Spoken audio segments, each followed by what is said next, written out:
बालेश्वर जिला अंतर्गत state bank शाखा पक्षर एसएचजी ग्रुप मानक ऋण प्रदान करा जायछि। एने Baleshwar state bank regional officer financial inclusion support अधिकारी श्री परेश चंद्र दास और बैंक शाखा परिचालक श्री प्रशांत कुमार राउल तत्वावधान में मोट 28 कोटी एसएचजी ग्रुप को ऋण मंजूर करा जायछि। एही 28 ग्रुप को ऋण अर्थ राशि बाबद में मोट 63 लाख टंका प्रदान करा जायछि।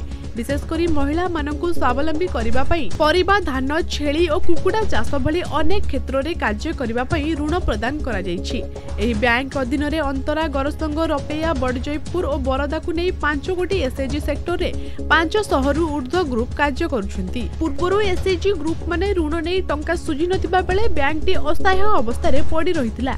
हेले नूतन शाखा परिचालक जोग देबा परे बैंक टी पुनरुद्धार होइतिबा जणा पड़िछि। बहुत दिन परे एसएचजी ग्रुप माने ऋण पाइतिबारु से माने निजे स्वावलंबी होई परिबे बोली आशावादी रहिछंती। बैंक रे आज हमरो कार्यक्रम थला जे हम गोटे कैंप ऑर्गेनाइज करथिलु माने वोमेन एसएचजी मनकर कैंप जोटी 18टा एसएचजी मेंबर मनको हम ऋण प्रदान करथिलु। जोडा हमरो आगरो दिया हितला पाखापाखि 15 17टा ग्रुप तांकर फील्ड विजिट भी करा जायतिला।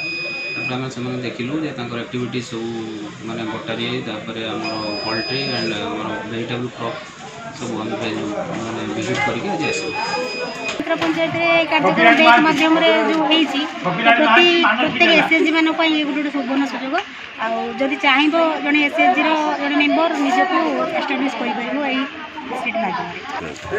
आज आमर 10टा एसएचजी सांक्शन होगी आसला आरटीओ रु डॉक्यूमेंटेशन करा फास्ट आवर सार जाते आरटीओ रु सारे देन जाते फील्ड विजिट करने एसएचजी सब एक्टिविटी सब देखिक आसिले जहाँकि विश्वास होनी जे एसएचजी मैंने नहीं कि करुँच आज से निजे हृदयंगम कले हाँ प्रकृत में एसएचजी किसी कर। बालेश्वर जिला सिमुलिया आनंद कुमार बेहेरा रिपोर्ट कोणार्क न्यूज।